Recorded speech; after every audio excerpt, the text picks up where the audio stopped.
এখন চলেছি নতুন একটা ভিডিও নিয়ে। তো অ্যাটলি 6 এর তরফ থেকে একটা বেশ বড় সড়ো আপডেট এসেছে। অ্যাটলি 6 এ কজন হিরোইন আছে এবং তারা কারা এবং সিনেমাটা কোন দিকে এগুচ্ছে, সিনেমাতে কি কি হচ্ছে, তো সব তোমাদের জানাবো। যারা চ্যানেলে নতুন আছে অবশ্যই চ্যানেলটা সাবস্ক্রাইব করে নেবে। এটা লাইক তোমরা কেউ দিচ্ছ না, প্লিজ লাইক একটা দিও। তো প্রথমে তোমাদের যেটা বলবো যে এইখানে যে নায়িকার নাম আছে, যেটা অফিসিয়ালি কনফার্ম হয়েছে, সেটা হচ্ছে মৃণাল ঠাকুর, যে সন অফ সর্দারেতেও কিন্তু আছে। তো মৃণাল ঠাকুরের কালকে মুম্বাইতে লুক টেস্ট হয়েছে এবং সেই লুক টেস্টটা কিন্তু পাস হয়ে গেছে এবং মৃণাল ঠাকুর কিন্তু রোমান্টিক, মানে অ্যাটলি 6 এ আমাদের আল্লু অর্জুনের সঙ্গে একটা রোমান্টিক যে পেয়ার থাকবে তার সে হতে চলেছে মৃণাল ঠাকুর। এবং আরো দুজন নায়িকা আছে, তাদের মধ্যে একজনকে কিন্তু বর্তমানে বলা হয়েছিল যে জাহ্নবী কাপুর আছে। তো জাহ্নবী কাপুরকে অফিসিয়ালি ক্যান্সেল করে দেওয়া হয়েছে এবং তার জায়গায় রয়েছে দীপিকা পাডুকোন এবং আরেকটা নায়িকার কথা এখনো জানা যায়নি। তো দীপিকা পাডুকোন নায়িকা থাকছে না, কিন্তু কিরকম একটা বেশ গুরুত্বপূর্ণ চরিত্রে থাকবে। দেখো, দীপিকা পাডুকোন যে সিনেমাতে থাকে, জওয়ানে বলো 1000 কোটি, পাঠানে বলো 1000 কোটি, কালকিতে বলো 1000 কোটি। তো এইখানে দীপিকা পাডুকোনকে এমন একজন নায়িকা যে সিনেমাতে হাত দেয় সেই সিনেমা কিন্তু শোনা হয়ে যায়। তো এই সিনেমার যে 1000-এর ওপর যে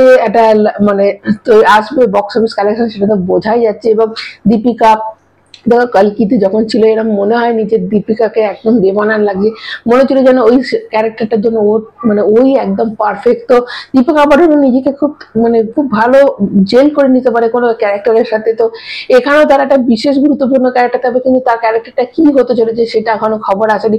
তবে এটা খবর এসেছে যে এখানে আল্লু অর্জুনের কিন্তু ডবল রোল হতে চলেছে এবং দুটো আল্লু অর্জুন থাকবে। একটা রোবোটিক, হয়তো তার যে ক্লোন দিয়ে তৈরি করবে একটা রোবোটিক আল্লু অর্জুন, একটা অরিজিনাল থাকবে।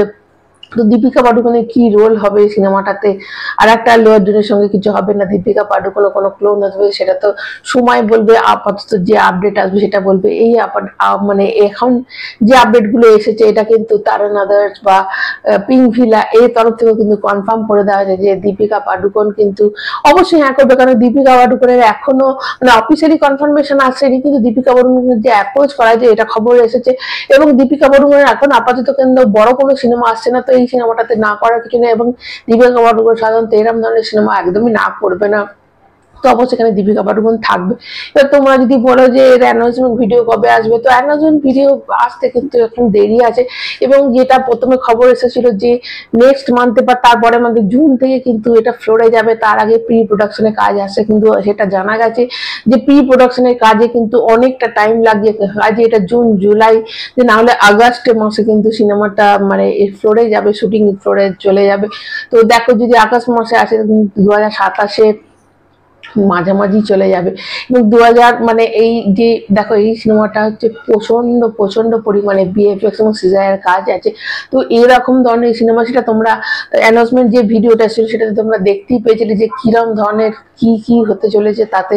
তো সেখানে কিন্তু প্রি প্রোডাকশনের কাজ করতে প্রচুর সময় লাগে। তো সিনেমাটা যতদূর শোনা যাচ্ছে মে মাসে প্রথমে শোনা গেছিল, তো এখন শোনা যাচ্ছে এটা জুন জুলাই কিন্তু হয়ে যেতে পারে। কিন্তু অ্যাটলি কিন্তু এত তাড়াহুড়ো করছে এই সিনেমাটার জন্য। এই সিনেমাটা 2026-এর শেষে খুব সম্ভবত আসার সম্ভাবনা আছে, 2026-এর শেষে। কেন 2027-এ দেখো 25শে মার্চ কিন্তু SSMB 29 কিন্তু রিলিজ করছে, সেটা বলে দিয়েছে। তারপর স্পিরিট আছে, তারপর কিং আছে।